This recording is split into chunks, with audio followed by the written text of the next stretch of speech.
अरहंत सिद्ध सूरी उपाध्याय साधु सर्व अर्थ के प्रकाशी मांगे लिखे उपकारी है।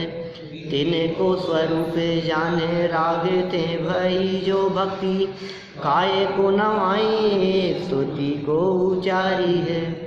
धन्य धन्य तिन्हीं ते काज सब आज भय कर जोड़े बारे बारे वंदना हमारी है।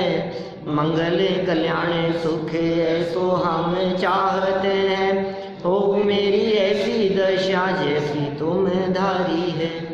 हो मेरी ऐसी दशा जैसी तुम धारी है। हो मेरी ऐसी दशा जैसी तुम धारी है। पुण्य और पाप के संदर्भ में यहाँ कुछ विशेष प्रकरण चल रहा था। मुक्ति के मार्ग में आखिर इस पुण्य का क्या स्थान है। चर्चा तो मुक्ति के मार्ग से संबंधित है। यदि मुक्ति के मार्ग की बात न करें तो फिर पुण्य और पाप में अंतर की बात भी कही जा सकती है। पुण्य और पाप का जो अंतर है, यह अंतर हमारे ज्ञान में है। पुण्य और पाप का अंतर ज्ञान में ही ना हो तो वो भी एकांतवादी है, और पुण्य पाप का अंतर ज्ञान में होने पर पुण्य और पाप दोनों को अलग अलग ही माने तो वो भी मोक्ष मार्ग ही नहीं है। माने पुण्य और पाप ये दो तत्व भले ही कहे हों, लेकिन मोक्ष मार्ग की दृष्टि से देखा जाए तो इन दोनों में किसी भी प्रकार से अंतर नहीं है। और आचार्य कुंद स्वामी प्रवचन सार 77 नंबर गाथा में ये बात कहते हैं कि जो जीव पुण्य और पाप में अंतर मानेगा वो अनंत संसार में रुलेगा। अंतर मानेगा तो भाई साहब पुण्य तो अच्छा है और पाप बुरा है, ऐसा जो मानता है वो अनंत संसार में रुलेगा। प्रवचन सार ग्रंथ 77 नंबर गाथा की बात कर रहा हूँ। दुनिया के किसी भी कोने में कहीं से भी प्रकाशित हो, आप ग्रंथ खोल करके देखें और उस गाथा का अर्थ देखें, सब जगह पर यही अर्थ मिलेगा। पुण्य पाप में अंतर नहीं है, ऐसा लिखा उन्होंने। पुण्य और पाप में अंतर नहीं है, ये सच्चाई है। पुण्य पाप में अंतर नहीं है, जो न माने बात ये, जो इस बात को नहीं मानता है। पुण्य पाप में अंतर नहीं है, ये सच्चाई है। और जो इस बात को नहीं मानता है उसका क्या होगा? पुण्य पाप में अंतर नहीं है, जो न माने बात ये, संसार सागर में भ्रमे मदमोह से आछिन्न वे। वो संसार सागर में रुलेगा, वो संसार सागर में परिभ्रमण करता रहेगा। इसका मतलब पुण्य के प्रति आसक्ति ये कितनी खतरनाक चीज़ है। पुण्य के प्रति जो चैंट है हमारी, पुण्य के प्रति जो लगाव है और पुण्य में जो संतुष्टि का परिणाम है, ये संतुष्टि का परिणाम बहुत बड़ा बाधक है और घातक है हमारे लिए। ये जो लगता है ना अंदर में जो सेटिस्फेक्शन का भाव आता है, अरे यार रोज़ तो मंदिर जाते हैं, दोनों टाइम जाते हैं, 3-3 4-4 घंटा मंदिर में बिताते हैं, इतना पढ़ते हैं, इससे ज़्यादा क्या जान लोगे क्या हमारी?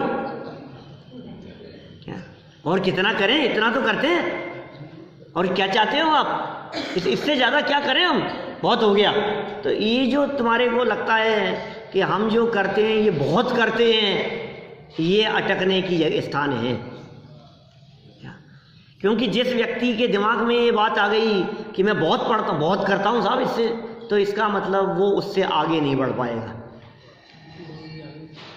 जिसके मन में ये आ गया बहुत हो गया, बहुत हो गया, इसका मतलब अब आगे नहीं, उसके स्टॉप लग गया उसके, अब वो आगे नहीं बढ़ पाएगा।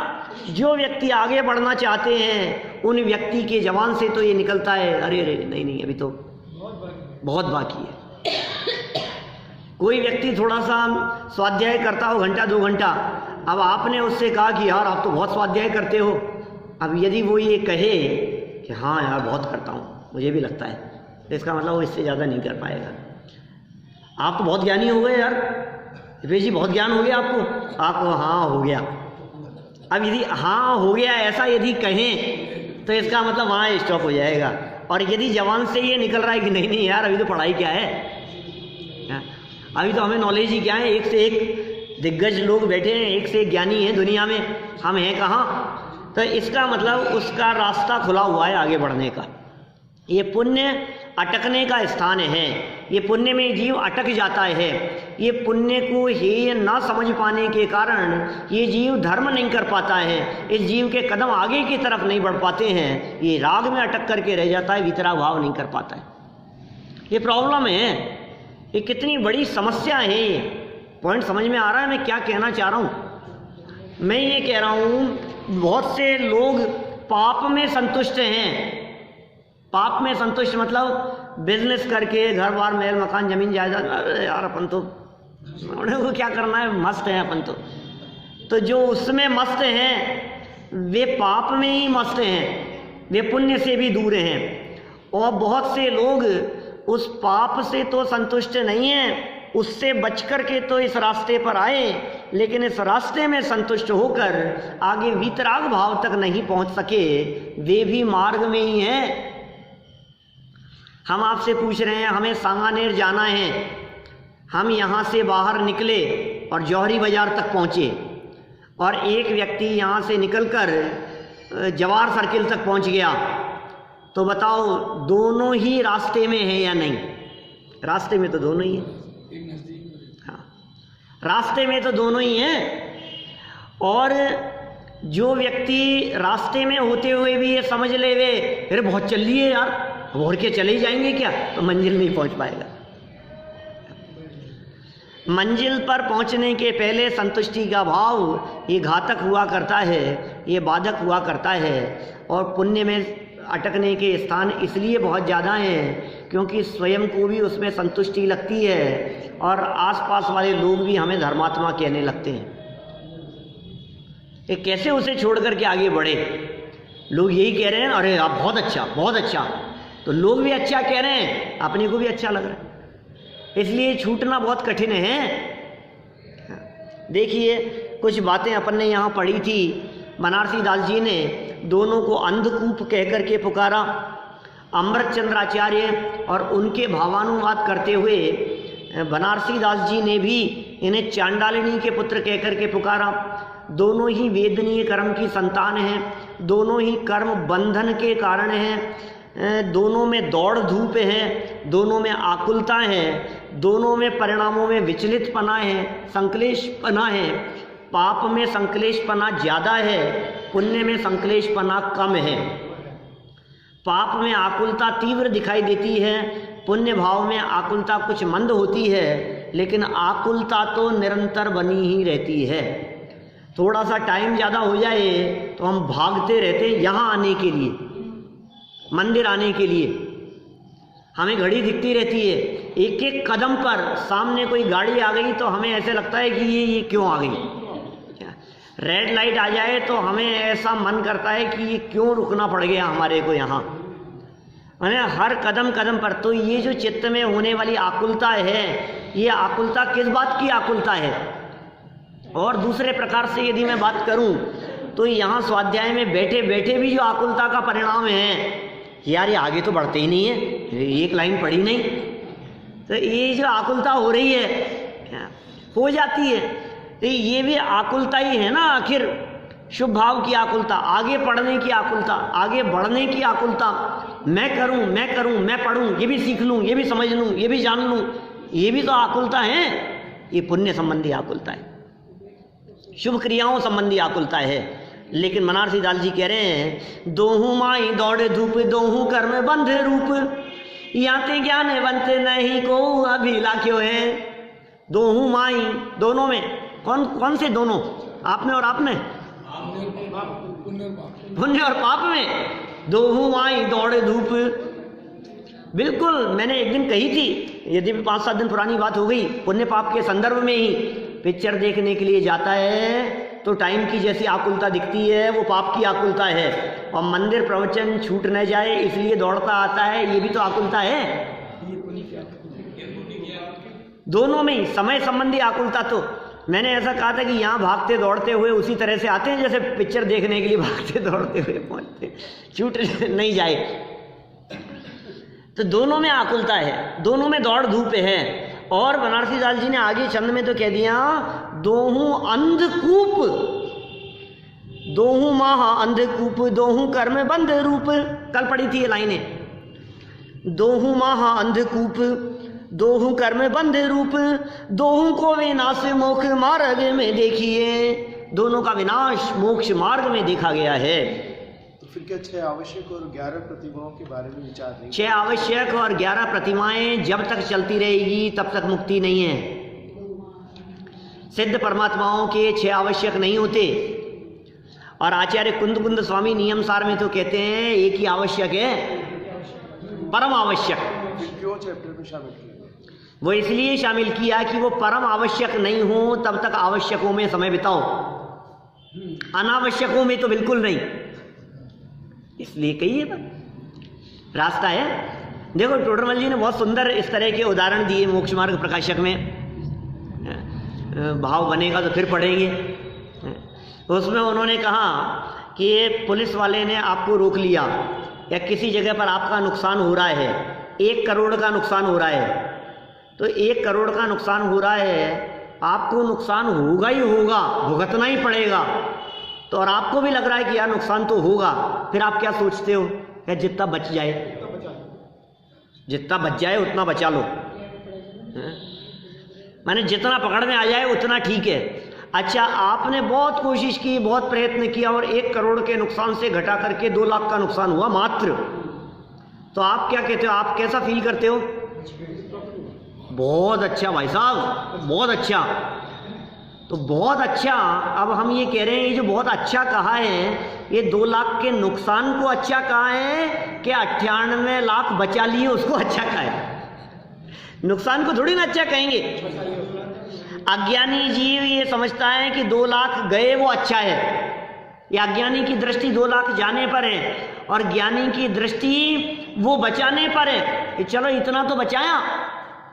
ज्ञानियों की भी भक्ति होती है, लेकिन अशुभ भावों से बचने की अपेक्षा से इनको भला कहा जाता है, लेकिन उस अपेक्षा से देखें कि वो परम आवश्यक काम में नहीं कर सका, इस अपेक्षा से देखें तो यह भी अच्छा काम नहीं हुआ। अच्छा तो ये होता कि मैं आत्म स्वरूप में मग्न हो जाता, निर्वाण की प्राप्ति हो जाती। अरे ऐसे आवश्यकों की चर्चा क्यों नहीं? पूरे नियमसार ग्रंथ कितना उत्कृष्ट, ऋणीय भावना निमित्तम। मैंने वहाँ नियमसार पे प्रवचन में कही भी थी बात। अभी कैलकाटा में भी रोजाना नियमसार पे प्रवचन किए। माने क्या कहना चाह रहे हैं? अपने लिए लिखा उन्होंने नियमसार ग्रंथ, प्रायश्चित, प्रत्याख्यान, आलोचना, प्रतिक्रमण, कैसे कैसे अधिकार लिखे। काहे का प्रायश्चित ले रहे हो भगवान आप? ये बात खड़ी होती है चित्त में।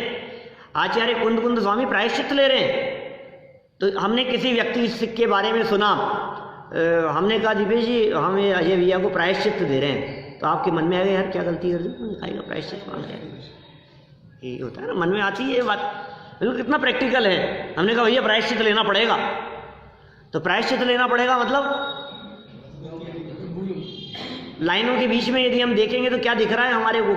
कि ये दिख रहा है कोई ना कोई गलती, कहीं ना कहीं कुछ ना कुछ चूक हो गई है, उसका प्रायश्चित ले रहे हैं। तो हम पूछ रहे हैं आचार्य कुंद स्वामी प्रायश्चित ले रहे हैं, चोरी कर ली थी क्या? क्या किया था? किस बात का प्रायश्चित ले रहे हैं? क्या कर लिया उन्होंने? आखिर ऐसा झूठ बोला, कहीं कोई हिंसा हो गई, कोई प्राणी वाणी मर गए, तो किसी के आहारचर्या के लिए गए, कोई खोटा भाव आ गया, क्या क्या हो गया? आखिर किस बात का प्रायश्चित लेने की बात कर रहे हैं? ऋणीय भावना निमित्तम। खुद ने लिखा ऐसा नियमसार ग्रंथ।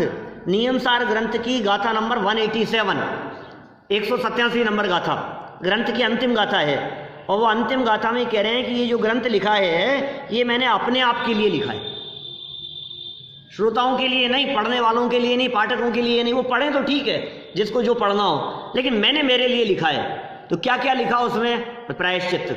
अब प्रश्न खड़ा होता है कि महाराज आप काहे का प्रायश्चित ले रहे हो? आप गलती बताओ, वो गलती क्या है? वो गलती है शुभ भावों में काल व्यतीत हुआ, ये गलती है। अशुभोपयोग परिणति का तो अस्तित्व ही नहीं है उनकी लाइफ में। हिंसा, झूठ, चोरी, कुशील, परिग्रह, 5 पाप तो उनके लाइफ में है ही नहीं।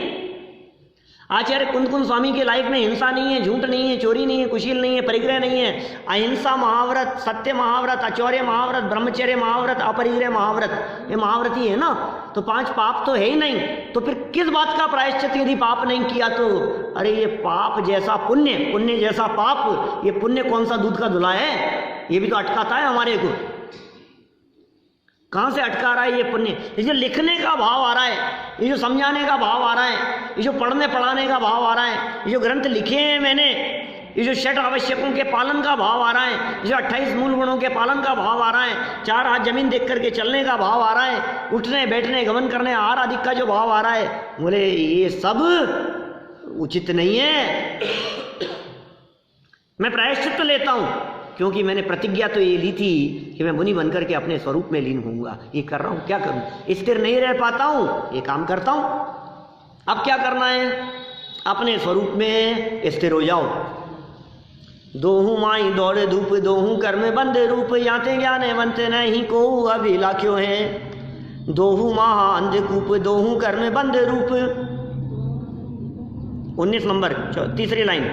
दोहू महाअंधकूप, दोहू कर्म बंद रूप, दोहू को विनाश मोक्ष मार्ग में देखिए। दोनों का विनाश मोक्ष मार्ग में देखा जाता है। देखो कल हमने पढ़ा था, इसका अनुवाद भी हमने यद्यपि पढ़ दिया था, लेकिन अंतिम चरणों में फास्ट पढ़ गए थे। वापस पढ़ते हैं, धीरे धीरे पढ़ेंगे, ध्यान से देखो। इसके उत्तर में गुरु कहते हैं, किसके उत्तर में कह रहे हैं? वो कारण रस स्वभाव फल न्यारे, एक अनिष्ट लगे एक प्यारे। भूल गए? को शिष्य कहे गुरु पाही, पाप पुण्य दोहू समनाही। ऐसा लिखा था। पाप और पुण्य दोनों समान नहीं है भाई साहब, वो बहुत अंतर है दोनों में। अब कारण अलग अलग हैं, रस अलग अलग है, स्वभाव अलग अलग है। अब इन सब के जवाब में आचार्य देव क्या कहते हैं तो देखिए। इसके उत्तर में गुरु कहते हैं कि पाप बंद हो और पुण्य बंद दोनों ही मुक्ति के मार्ग में बाधक हैं। दोनों ही मुक्ति के मार्ग में बाधक हैं, अतः दोनों समान ही हैं। काम तो दोनों ने नहीं होने दिया, इसलिए दोनों ही बाधक हैं। आप देखो, कभी आपको जल्दी हो तो भोजन लेना भी आपको बाधक लग जाता है। यार टाइम वेस्ट हो रहा है अभी, नहीं बस छोड़ दो, बस कोई बात नहीं, नहीं लेना मेरे को अभी। ये क्या हुआ? भोजन लेना बाधक है कि साधक है? भाई शरीर चलाने की अपेक्षा तो साधक है, लेकिन काम में वो टाइम वेस्ट कर रहा है इसलिए बाधक है। दोनों बातें है ना। तो ये जो पुण्य है, इस पुण्य को साधक कहें कि बाधक कहें? कि मुक्ति के मार्ग की अपेक्षा से देखो तो बंद कराने वाला होने से बाधक है। और कड़वा और मीठे स्वाद की बात करो, क्या पुद्गल जन्य है? पुद्गल जन्य काय का आनंद आ रहा है तुम्हारे को? मतलब कड़वा हलवा और मीठा हलवा है, दोनों में स्वाद तो पुद्गल का ही ले रहा है। अनुकूलताएं और प्रतिकूलताएं, स्वाद तो संयोगों का ही आ रहा है। परद्रव्य की स्वाद लेने की बात कर रहे हैं ना। ये कह रहे हैं आत्मा का स्वाद तो दोनों में ही नहीं है। तथा संक्लेश और विशुद्ध भाव दोनों ही विभाव भाव हैं। संक्लेश और विशुद्ध माने पाप और पुण्य, ये दोनों भाव विभाव भाव हैं, स्वभाव नहीं है। पुण्य भी विभाव है, अतः ये भी समान ही हैं। पुण्य और पाप संक्लेश विशुद्धि की अपेक्षा। कुगति और सुगति के साथ पाप से कुगति होती है, पुण्य से सुगति होती है। क्या? पाप से कुगति और पुण्य से सुगति। तो कह रहे हैं सु और कु तो तुम लगा रहे हो, संसार में किसको सुगति गए? दोनों चतुर्गति रूप संसारी है, दोनों ही संसार में ही तो है। देवगति में चला गया तो तूने कह दिया सब अच्छा हो गया, साहब ये काम तो अच्छा हो गया। काय का अच्छा हो गया? माला मुरझाती है। काय का अच्छा हो गया? ईर्ष्या से दुखी है। कठोर आचरण करना पड़ता है, हार्ड ड्यूटी है वहाँ भी। ये देवगति के दुख दूर के ढोल सुहावने जैसे हैं। ऐसी वेदना होती है, मानसिक वेदना, जिसकी आप कल्पना मात्र नहीं कर सकते। ये स्थिति है देवगति में। आप कह रहे हो सुगति, क्या मतलब हम आपको देख करके कहें भैया यार आपके तो मजे हैं यार, कुछ नहीं, आप तो दुकान पे बैठे रहते हो और उसको ऑर्डर दे दिया ऐसा कर देना ऐसा कर देना, आपके तो मजे हैं। तो आप क्या कहोगे? हमारे मजे हमें ही पता है, हम ही जानते हैं। 2 दिन हमारी जगह आकर के बैठो तो पता लगे, लगता है कि नहीं? आप लोगों को क्या काम है? घर में बैठे रहते हो, 2 रोटी बना दी बस, और क्या लेना देना? काम क्या है आप लोगों को? ये तुम 2 बना करके देखो तो पता लगे। क्या तुम्हें लगता है घर में कोई काम नहीं है, लेकिन कितने काम हैं। इनको लगता है आपको क्या काम है? घर से बाहर निकलो तो पता लगे। घर से बाहर निकलना ही आफत है। कितनी जंजाल, कितने झंझट, कितनी परेशानियाँ, कितने लोगों से मिलना, किस किस को क्या क्या जवाब देना, किसके साथ में क्या डीलिंग, कितनी तरह की टेंशन, किससे लेना देना, कितने कितने कितने दुनिया भर के संकल्प विकल्प बाहरी कामों में चलते रहते हैं। ये क्या जाने, जो कह दिया ऐसे ही। तो ये कह रहे हैं भैया ये जो आपको यहाँ से दिख रहा है देवगति के जीवों के बारे में, एक देव आ गया मेरे पास में, कल्पना करो ऐसी कोई आ गया, आपका दोस्त था, डेथ हो गई थी उसकी, वो आ गया, बातचीत चल रही थी, मैंने कहा यार तो देवगति में चला गया यार, मजे हैं तेरे तो वहाँ तो। क्या? तो कहता है यार मजे तो तब तक ही लगते थे जब तक मैं तुम्हारी जैसे था, अब जब वहाँ पहुँच गया हूँ तो मैं ही जान रहा हूँ कि मेरी क्या पोजीशन है, मेरी तकलीफ मैं ही जानता हूँ। अच्छा वो अंबानी बंधु तो बहुत सुखी होंगे ना, और मोदी जी तो बहुत सुखी होंगे साहब, प्रधानमंत्री हैं यार, क्या उनकी तो क्या कहना, मजे हैं साहब। एक बार वो कितनी बंधन में है, वो कितनी परेशानी में है, उनके माथे पर कितनी टेंशन है, कितनी आकुलता है, ये उनकी वही जानते हैं। नींद नहीं आती है रात भर भाई साहब। क्या राजस्थान की 3 सीटें चले गई बीजेपी के हाथ से, नींद आई होगी क्या उनको? तो ये जो दिमाग में वजन है, ये टेंशन आपको तो नहीं है, हमें काहे की टेंशन? तो सबकी टेंशन, सबकी आकुलता, सबके संकल्प विकल्प, सबकी परेशानियां, सबकी पीड़ाएं अलग अलग होती है। फुटपाथ पर रहने वाले की समस्याएं अलग हैं और अच्छे बंगलों में रहने वालों की समस्याएं अलग हैं, लेकिन समस्याएं दोनों को है। तो कुगति और सुगति ये तुम्हारी बुद्धि और तुम अपने लेवल से बात कर रहे हो। सच बात तो ये है कि किसको कुगति और किसको सुगति कहें। हम उसको सुगति क्या कहें जो हमारे कुगति का कारण बने। माने वो देवगति भी परमानेंट नहीं है ना, हम कैसे उसको सुगति कहें। अतः फल भेद भी नहीं है, संसार ही है। पुण्य पाप में कारण, रस, स्वभाव और फल भेद वस्तुतः है नहीं, वस्तुतः नहीं। मिथ्यात्व के कारण अज्ञानी को मात्र दिखाई देते हैं। अज्ञानी को दिखता है अंतर, दूर से अंतर दिख रहा है, बस ये दिख रहा है तुझे, है नहीं वस्तुतः। जैसे हम छत पे खड़े होते हैं तो हमें दूर जमीन और आसमान मिलते हुए दिखाई देते हैं। क्षितिज कहते हैं ना, क्षितिज। क्षितिज क्या, कौन सी जगह है? जहां पृथ्वी और आसमान मिलते हुए दिखाई दे रहे हैं, वो जगह क्या है? क्षितिज। तो अभी वो जो जगह है, अब वो मिल गए क्या पहले ये बताओ? मिले कि नहीं मिले? नहीं मिले, दिख रहे हैं साफ साफ। ट्रेन की 2 पटरियां हैं, साथ में चल रही है। आप पटरी पर खड़े होकर के देखो तो आपको आगे चलकर दोनों पटरियां मिली हुई दिखाई देंगी। तो मिल गई क्या? मिली कि नहीं? थोड़ा थोड़ा सकरी तो हो गई होगी। क्या आप बात कर रहे हो? एक सूत का फर्क आ जाए तो ट्रेन पलट जाए? एक सूत का फर्क नहीं आ सकता, हो ही नहीं सकता ऐसा। तो फिर साहब क्या बात कर रहे हो आप? दिख तो रही है कि तेरे को दिख रहा है, ये सब गलत है। रेगिस्तान में पानी पानी नजर आता है, रोड पर पानी दिखाई देता है, मृग मरीचिका जैसी है स्थिति, दूर के ढोल सुहावने। मिथ्यात्व के कारण अज्ञानी को ये मात्र दिखाई देते हैं, वस्तुतः भेद नहीं है। ज्ञानी को ऐसे भेद दृष्टिगत नहीं होते। यार क्या भेद देखूं मैं तो एक जैसे ही दिखाई दे रहा है। वही तो वहाँ रहो चाहे यहाँ रहो एक जैसा ही दिखाई दे रहा है। शांतिनाथ स्वामी कह रहे हैं महल में था तब भी ऐसा ही लग रहा था, जंगल में था तब भी ऐसा ही लग रहा है, क्या फ़र्क पड़ता है। चाहे घर में रहे चाहे वन में रहे, जो निज में समाये रहते हैं, सब काम जगत के किया करें, नहीं मोह किसी से करते हैं। कौन? ज्ञानी। क्या फ़र्क पड़ता है, कहीं भी रहो यार, अपने क्या फ़र्क पड़ता है। जो अपने में मस्त रहने वाले हैं, जो अपने में मगन रहने वाले हैं, फिर वो चाहे भोजनालय में रहे, चाहे किचन में रहे, चाहे बेडरूम में रहे, चाहे बाहर मैदान में रहे, चाहे सड़क पर रहे, चाहे जंगल में रहे, कहीं भी रहे, चाहे दुकान में रहे, चाहे राजपाट में रहे, जगत के जीवों को दिख रहा है कभी कहाँ कभी कहाँ। जो निज में समाये रहते हैं, सब काम जगत के किया करें।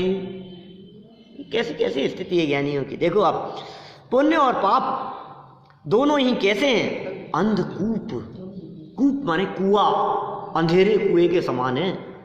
दोनों में अंधकार है, दोनों ही कर्म बंध रूप हैं, और मोक्ष मार्ग में दोनों का ही अभाव देखा जाता है। मोक्ष मार्ग में अभाव है। मुक्ति की प्राप्ति की अपेक्षा से बात करो तो दोनों ही रुलाने वाले हैं। देखिए आगे बढ़े। मोक्ष मार्ग में तो एक शुद्धोपयोग ही उपादेय है, ये बात बताते हैं वे ही बनारसी दास जी। आगे के छंद में कहते हैं, उन्होंने लगातार दे दिए छंद इन्होंने बनारसी दास जी के नाटक समय सार। वो वहाँ का पुण्य पाप एकत्व द्वार का तीसरा छंद दिया था, 17 पेज पर तीसरा छंद दिया, फिर 18 पेज पर चौथा और 5वां छंद दिया, तो 19वें पेज पर ये छठा आ गया। अब ये 7वां छंद बतला रहे हैं वहीं का, फिर आगे 8वां छंद बतलाएंगे। वहीं नाटक समय सार की चर्चा चल रही है, वहीं से उदाहरण प्रस्तुत किया है। बोलो जरा। शील तप संयम वीरति दान पूजादिक, अथवा संयम कषाय विषय भोगे है। को शुभ रूप को अशुभ स्वभाव मूल, वस्तु के विचारत दुविध कर्म रोग है। ऐसी बंध पद्धति बखानी वीत राग देव, आत्म धर्म में कर्म त्याग जोगे है। भोजल तरैया राग द्वेष को हरैया, महा मुख को करैया एक शुद्ध उपे। क्या गजब छंद है भाई, गुनगुनाते रहो, याद कर लो 2-4 पंक्तियाँ हैं। और वो 2-4 पंक्तियाँ यहाँ से जाते समय, स्कूटर पर, बाइक पर, गाड़ी पर, यहाँ से जाते समय, अपने व्हीकल पर चलते समय, बस यही चलता रहे। दोहू महा अंधकूप, दोहू कर्म बंध रूप, दोहू को विनाश मोख मार्ग में देखिए। शील तप संयम वीरति दान पूजा दिक, अथवा असंयम कषाय विषय भोगे है। 2 बातें कह दिया। पहली लाइन में क्या कहा? शील, तप, संयम, विरति, व्रत, दान और पूजा। और लगा लो जितने आप लगाना चाहो, जो आप लगाना चाहो वो सब आप लगा लो। अथवा सेकंड लाइन में क्या कह दिया? असंयम, कषाय और विषय भोग। पहली लाइन में सारी अच्छी अच्छी बातें कह दी, दूसरी लाइन में सारे पाप रूप बातें कह दी। ये क्या कह रहे हैं यहाँ? को शुभ रूप को अशुभ स्वरूप मूल। क्या? को शुभ रूप, कोई तो शुभ रूप है, को शुभ रूप को अशुभ स्वरूप मूल। कोई शुभ रूप दिखाई दे रहा है, कोई अशुभ रूप दिखाई दे रहा है। क्या कह रहे हैं? वस्तु के विचारत दुविध कर्म रोग है। जब वस्तु का विचार करते हैं, जब वस्तु स्वरूप का विचार किया जाता है, तो हम क्या कहेंगे? दोनों ही कर्म रोग है। बोलो, वस्तु स्वरूप का विचार, पुण्य हो चाहे पाप हो, कर्म तो दोनों ही है। कर्म से रहित तो दोनों ही नहीं है ना, दोनों में ही कर्म अवस्था है। दुविध मतलब 2 प्रकार के कर्म रोग। पता है, इन्हीं बनारसी दास जी ने एक को कंप रोग कहा और एक को अकर रोग कहा है, नीचे फुटनोट में दे दिया इन्होंने। मैं सोचा आगे किसी छंद में आए। देखो नीचे, बनारसी दास ने पुण्य को अकर रोग और पाप को कंप रोग कहा है। देखिए नाटक समय सार उत्थानिका छंद 40 और 41। नहीं समझ में आया आपके? ये कहा ना यहाँ दुविध कर्म रोग है, 2 प्रकार के कर्म। पाप का फल मिलता है, पाप का उदय आता है तो कंप रोग, कांपता है भाई साहब, पाप के फल में ये घबराता है, तो घबराहट होती है, पाप के उदय की चर्चा मात्र से घबराता है। अभी इसको पता लग जाए ना, कोई अच्छे ज्योतिषी बैठे थे यहाँ और आपने उनको दिखा दिया हाथ यहीं बैठे बैठे ही, और वो एकदम उनके माथे पर थोड़ी टेंशन दिखाई दी। आपने पूछा क्या बात है, सब ठीक ठाक तो है क्या? मैं कहा नहीं सब ठीक है। तो आपके चेहरा क्यों उतर गया एकदम? क्या बताऊं मैं? बताओ तो सही क्या हुआ, कि क्या क्या क्या देख लिया आपने, क्या बात है, क्या दिख रहा है? दिख रहा है कि बहुत बड़ा एक्सीडेंट होने वाला है अभी आपका, आज ही दिख रहा है। तो अब क्या होता है आपका? हैं? क्या बात कर रहे हो? ऐसा भी हो सकता है? संभल करके रहूँगा तब तो। आप यार सही से बोलो यार, मजाक तो नहीं कर रहे हो आप? माने पाप कर्म के उदय के विचार मात्र से कोई व्यक्ति ये कह दे कि 3 दिन में तुम्हारा बेटा किडनैप हो जाएगा, अब बोलो। और कोई अच्छा जानकार व्यक्ति कहे जिसके ऊपर आपको भरोसा है और जिसकी कई बातें सच्ची निकली हैं पहले, और वो व्यक्ति कहे कि 3 दिन में आपका बेटा किडनैप होने वाला है, अब बोलो आपको क्या लगता है? ये पाप कर्म का उदय आने वाला। सोचो आपके एक ऑपरेशन में गांठ निकाल दी और वो गांठ बायोप्सी के लिए गई है, क्या कुछ भी नहीं हुआ है भाई साहब? कुछ भी नहीं हुआ है, सिर्फ वो गांठ काहे के लिए गई है?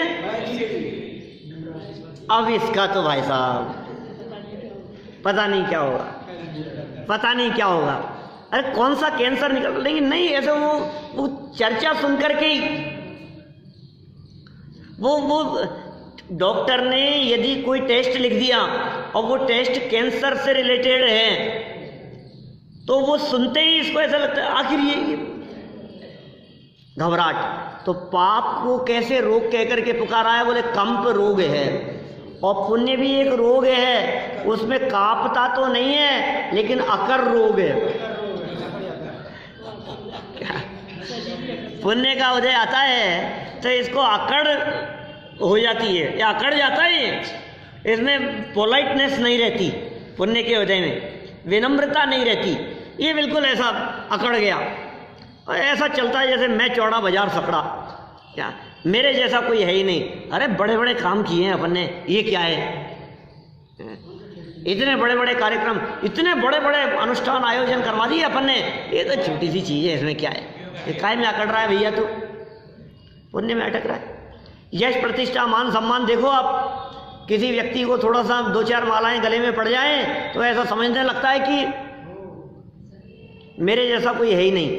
ये पुण्य का उदय था, यशस कीर्ति कर्म का उदय था, जिसमें अकड़ दिखाई दी और अपयश कीर्ति कर्म का उदय आने लगे। अपनी निंदा और आलोचना की चर्चा मात्र से घबराता है, ह्यूमन नेचर है। किसी व्यक्ति को पता लग जाए ना इस बात में, अभी भाई साहब डाउन आ जाएगा, खिंचाई हो जाएगी, चर्चा का विषय बन जाएगा अभी न्यूज़पेपर में, तो ये संभल करके चलता है। तो ये क्या कह रहे हैं यहाँ? वस्तु के विचारत दुविध कर्म रोग हैं। वस्तु का विचार करने से यदि आप देखोगे तो दोनों ही क्या दिखाई देंगे आपको? कर्म रोग दिखाई देंगे। ऐसी बंध पद्धति बखानी वीतराग देव। ऐसी बंध पद्धति, इस प्रकार की बंधन की पद्धति को बखाना है, कहा है किसने? वीतराग देव ने कहा है। ऐसी बंध पद्धति बखानी वीतराग देव, आत्म धर्म में कर्म त्याग योग है।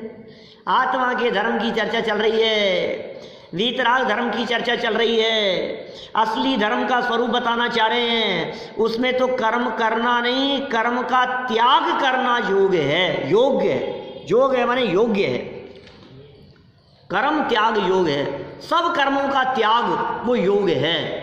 कि साहब मैं सब कर्मों का त्याग नहीं कर पाऊं तो क्या करूं? तो जब तक अपने स्वरूप में स्थिर न हुए तब तक देव शास्त्र गुरु के समागम में ज्ञानी भी अपना काल बिताता है, बिताएगा। लेकिन कब तक? जब तक अपने स्वरूप में लीन ना हुए तब तक। और कोई व्यक्ति ये बात कहे कि साहब देखो देखो ये उपयोगी है ना, तो सुनो, भगवान की शरण में बैठे रहने वाले व्यक्ति भगवान दास बनते हैं, भगवान नहीं।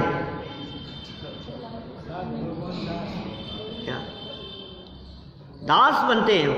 भगवान कौन बनते हैं? जो भगवान की शरण में आकर भगवान के द्वारा बताए हुए मार्ग को सुनकर उस मार्ग पर चलते हैं और उनके पास में जाना छूट कर जो अपने में चले जाते हैं वे भगवान के बगल में जाके बैठ जाते हैं। यही रास्ता है। भगवान भी यही मार्ग बतलाते हैं। सुनो, हमारे जो भगवान हैं, भगवान की जो प्रतिमा है, वो प्रतिमा कैसी है? हमारे जो देव हैं वे देव किसे देखते हैं ये बताओ। नासा दृष्टि लाखों ने की। कैसे हैं हमारे भगवान? छवि वीतरागी नग्न मुद्रा दृष्टि,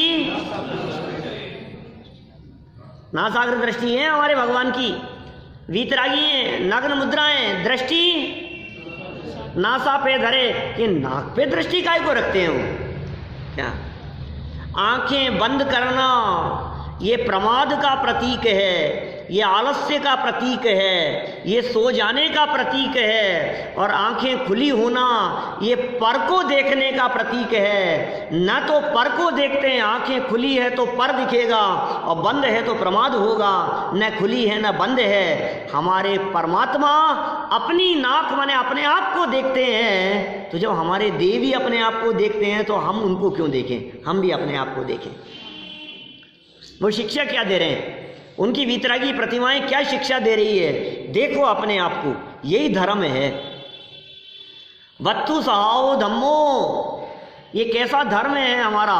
वीतराग भाव धर्म है, वत्तु स्वभाव धर्म है। ये पंक्तियां बड़े बड़े बैनरों पर लिखा मिलता है। महावीर जयंती जुलूस में देखो आप, वत्तु स्वभाव धम्मो। एक व्यक्ति इधर से पकड़ेगा, दूसरा व्यक्ति उधर से पकड़ेगा और जुलूस में ले जा रहे हैं। वत्तु स्वभाव धम्मो। किसी से पूछो जरा, ये कौन सा धर्म है? ये कौन से धर्म की बात है?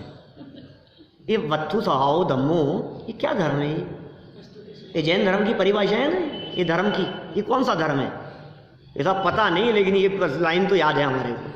क्या ये धर्म है? लेकिन क्या कह रहे हैं? ये कौन सा धर्म आ गया? वत्तु स्वभाव धम्मो। बोले भाई साहब, ये आत्म धर्म है, ये वस्तु का स्वभाव धर्म है, ये वो धर्म है मेरी भावना की लास्ट लाइन वाला। वस्तु स्वभाव धम्मो, वस्तु स्वरूप विचार खुशी से सब दुख संकट, सारे दुख और संकट मिट जाते हैं। ये वो धर्म है। आत्म धर्म में कर्म त्याग योग है। कर्मों का त्याग आत्म धर्म में योग है। तो फिर साहब सभी छुड़ाओगे हमारे से? क्या क्या कराओगे आप? बिजनेस छुड़ाने की तो हम तो सोचते थे कि कुछ नहीं छुड़ाओगे। कहा सुना तो ऐसा था हमने कि कुछ नहीं छुड़ाते। पहले तो हम इसीलिए नहीं आते थे यहाँ। हमने सुन रखा था कि भाई साहब उस रास्ते पर चले तो फिर सब छुड़ा देंगे ये। फिर किसी ने हमारे को बतलाया नहीं छुड़ाते नहीं है कुछ भी। समझाते हैं छुड़ाएंगे, कुछ नहीं छुड़ाएंगे आपको, कोई त्याग नहीं कराएंगे। तो हमने आना चालू कर दिया। क्या हमने आना चालू कर दिया कि यहाँ तो ऐसी हाल है कि ये पाप ही नहीं, ये पंचेंद्रीय विषय भोगी नहीं, ये तो ये जिस धर्म मार्ग में हम लगने की सोच रहे थे उसको भी छुड़ाने की बात करते हैं। क्या क्या छुड़ाओगे आखिर? सुनो, भोजन तरैया राग द्वेष को हरैया, महामुख को करैया एक शुद्ध उपयोग है। कितनी सुंदर बात कह दी है। भोजल तरैया, भव जल, भव जल संसार समुद्र, भव भव मतलब भाव, भाव मतलब संसार, भव जल, संसार रूपी समुद्र, तरैया तैरने के लिए, तरैया है ये तो, तैराक है, तैरने वाले हैं। और राग द्वेष को हरैया, तरैया और हरैया, और महामोख को करैया। क्या कहते हैं? तरैया हरैया करैया, ये कहाँ से तरैया कि भव जल से तरैया, और किसको हरैया कि राग द्वेष को हरने वाला, और महामोक्ष को करने वाला कि कौन है कि एक शुद्ध उपयोग है। एक शुद्ध उपयोगी ऐसा है जो राग द्वेष आदि का अभाव कर इस संसार समुद्र से पार लगाकर मोक्ष को करा देने वाला है। इस तरह से शुभ और अशुभ दोनों का हेयपना बतलाकर शुद्धोपयोग का उपादेयपना यहाँ प्रकट किया है। इसका अनुवाद जो नीचे लिखा है कल हम पढ़ते हुए आगे बढ़ेंगे। अभी की बात को हम यहीं